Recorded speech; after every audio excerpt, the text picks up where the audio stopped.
جب بابا صاحب رحمۃ اللہ تعالی علیہ کی ولادت کا وقت آیا، شعبان المعظم کا مہینہ تھا اور آپ کے والد قاضی شہر تھے، تو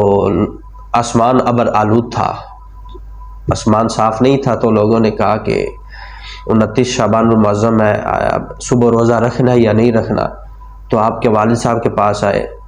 تو کہا کہ آپ ہمیں بتائیں، ہمیں حکم فرمائے کہ ہم نے صبح روزہ رکھنا ہے یا نہیں رکھنا،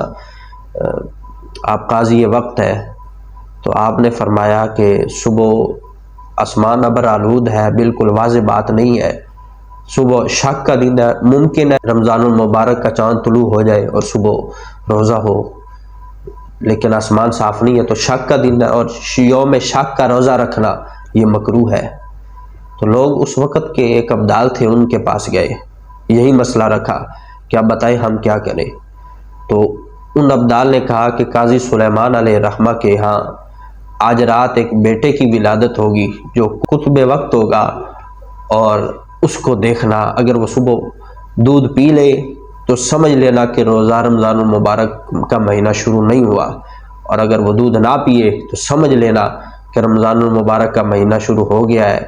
وہ روزہ رکھے تو تم بھی روزہ رکھ لینا۔ تو یہ بابا صاحب رحمۃ اللہ تعالی علیہ کی ولادت سے پہلے ایک ابدال نے آپ کی ولادت کی خوشخبری بھی دی، اور بابا صاحب علیہ رحمہ کو ماننے والوں، بابا صاحب پیدا ہوئے تو پیدا ہوتے ہی آپ نے روزہ رکھا ہے، پیدا ہوتے ہی روزہ رکھا ہے۔ تو آپ رحمۃ اللہ تعالی علیہ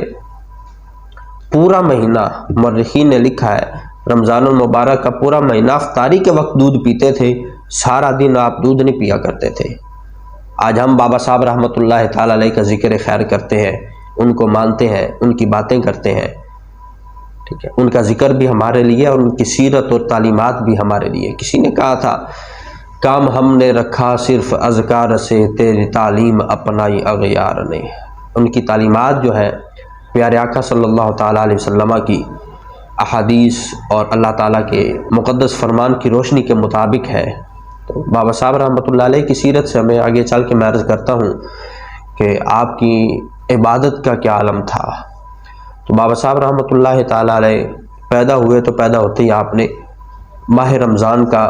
پورے مہینے کے روزے رکھے۔